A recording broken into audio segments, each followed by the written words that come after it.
What's up? This is Ray Reck for alldayplay.fm. DJ culture right now is at a very interesting place. I think there's we've kind of reached the point where it's just like this merging. I mean, even to bring up AI is a whole other thing, right? So we're like reaching this point of like accessibility that I've, and I tell my students this a lot too, of just like, it's so much different than, like what we were doing before. And we have like so much access to things that I really think like social media is just one of like the biggest things that's switching things up, including AI. So where I think it is going, I actually don't know. I just think it's gonna go into this like harder electronic world, and it could only do one of two things. It could like proceed that way, or we are gonna go backwards where that's actually too overwhelming, because like now there's all these parties that are like no phones on the dance floor, it's like reverting back because it's just too much. Sometimes like simplicity is the better option to like be creative instead of like there's so much stuff, So that's my take on it. I've been DJing professionally since 2011. I remember one of my first parties, it was like a bar, it's like house party. It's like a lot more intimate. And now it's like, it could be like bigger clubs, bigger people just, I don't know, go to these spaces for like different things. Like either they want to dance or they're like trying to find, someone to talk to, or they're just like on their phone, or it's like, you know what I mean? My favorite way to DJ is really with no rules. I do tend to stick to like higher BPM, so I'll say like my favorite is a lot more towards like 130, 160, like that range. I lied, 175. So yeah, usually I kind of stick around that realm. But at the same time, I like going down to 80, so it's still halftime. But yeah, I would say I really like, I guess in that sense, more open format. It allows me to do a lot of different things and kind of like tell a story more so than just doing one thing. I think I like closing. I will say though that warming it up is not for anybody. I think like warming up is like a very special place, because like you have to really be like good with the sound person. You have to be like kind of like, it's almost like you're throwing magic into the room and like bringing it up, and it's all these things that people don't see. They're like, oh, I'm just opening, but it's actually a really special thing to do. But that being said, I like closing it because it kind of like closes up that magic, and then I get to leave people with a message. I also have the choice of like blowing up the energy into this like explosion, or I could bring it all the way down and I could like have people leave with like a softer memory if I want. So there's like that duality of an option that I really like. Basically what I say is gonna be how it goes. Like you're gonna be singing that last song, that last little piece is like, it's like a message. It's like the energy that I'm leaving you with. So like, it could be like turn, and that could like make your night you might wanna go somewhere else, or it could be like slow where you're like, oh, I really love that, like, I don't know, R&B or like something slower. So now I'm like gonna go do like, not the turn up, I do like back-to-back slots. I like playing back-to-back. I don't know if I have necessarily a preference for it, but I will say it gets a lot more creative when you're with back-to-backing with someone else who is also down for a little chaos. Like I've always wanted to do like that like USB / record rumble where you're just like, oh yeah, I'm not even looking at this. Let's see what we can make with it. You know what I mean? Because it's like at the end of the day, it's, yeah, you're like experimenting together if it's a B2B. And I kind of like the spontaneity of that a lot. That's a challenge, right? And that's what's cool, because it's like if you throw something at me, it's like, what's your response? And I'm like, okay, bet, like let me think. And like also there's imperfection in it, which I like. Like I don't want it to be like, I don't want to plan it out. I don't want it to be perfect. I want to see like what comes out of me when I'm like placed in this situation, because I feel like that's where the magic is. I want to play out as much of my tracks as possible in a way that can reach the audience, because producing and DJing are very separate things. Like there's a lot of producers who cannot DJ. They cannot DJ. No shade, but they can't DJ. It's not like Like some producers really like are amazing in the studio. Some DJs are just, you know, they just want to be DJs.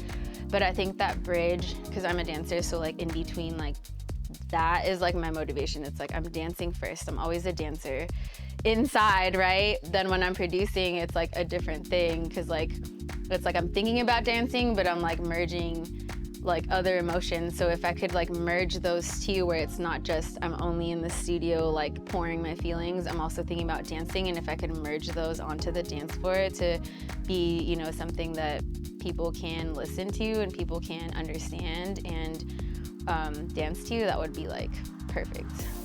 I would say it was a love for the art of turntablism first.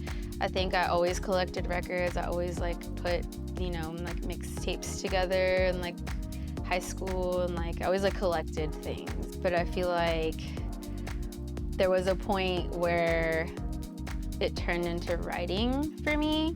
So it was like still music, it was writing, and it wasn't quite DJing anymore. I was looking for a beat.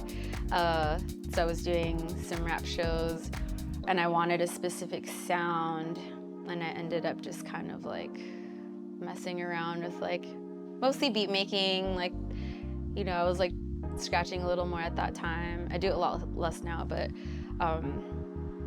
yeah, just that merging where I was like, oh, you know what? I think like I'm juggling this love for turntablism. It's all in the realm of hip hop, right? But like then I'm trying to, you know, make beats to rap to and like merge all of them together. I was teaching at UC Berkeley. I had an Ableton 106 course, which was like music production, and it ended up blending like music history. That was really fun. This is my first year kind of on break with it. But for the last 3 years, I've been teaching there, and it's been really, really, really fun to bring all my knowledge to the classroom and my students that have questions, whether it's like sound design or like club gear, like turntable CDJs, like controllers, just anything. It's been really fun to like merge all that knowledge together to kind of give my students some good info. They're both fun. Both remixes and originals are fun given the place. But if you make an original, I don't know, I feel like an OG kind of beats it all, because everybody knows the OG. Like you'll always be referencing an original.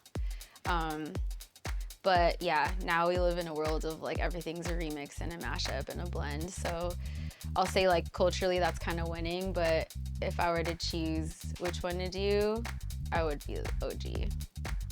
I think in general, my inspiration is like, it's always gonna go back to turntablism. I just love like, yeah, I just love like the art of making sound in that fashion.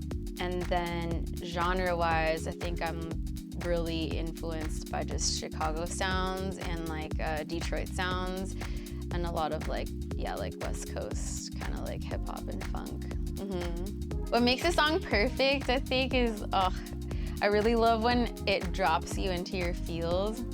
I love like something that's so hard, but it's like putting me in my feels, and I'm like, oh, like I couldn't like fathom what I'm feeling, where it's just like two things in one, where it's just like aggressive, but it's sweet, and it's just like two things in one that makes me like, yes, that's perfect.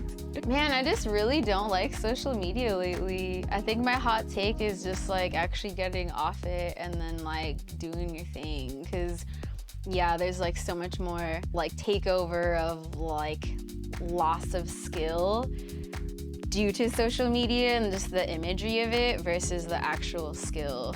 So I guess my hot take is like, by the way, my favorite people are always gonna be the people that are just like in their rooms doing their thing.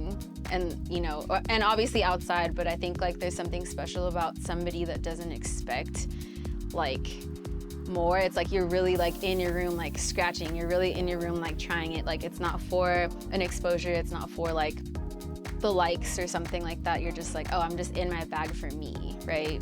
I like that. It's like the purity, yeah, it's like the purity. The most rawest form is just like what it's like if I could hold it, right? It's just like, just me and my enjoyment. I want it to fuel my spirit. Like I'm not doing it for like posting on Instagram for 60,000 likes or whatever. It's like, nah, like I'm waking up and I want to hear a break. Like I'm going to go to the store and not, you know, I'm gonna like find a break. I'm gonna find something that's gonna make me like basically have a friend for the rest of the day where I'm just like so ecstatic about this one thing I heard sonically. Okay, today's vibe is gonna be a freestyle, and I know, I mean, it's semi freestyle, but today's vibe is definitely gonna still be fast booty anthems. I'm gonna bring in some of my production that I've made, so you'll be able to hear like a couple of mine mixed in.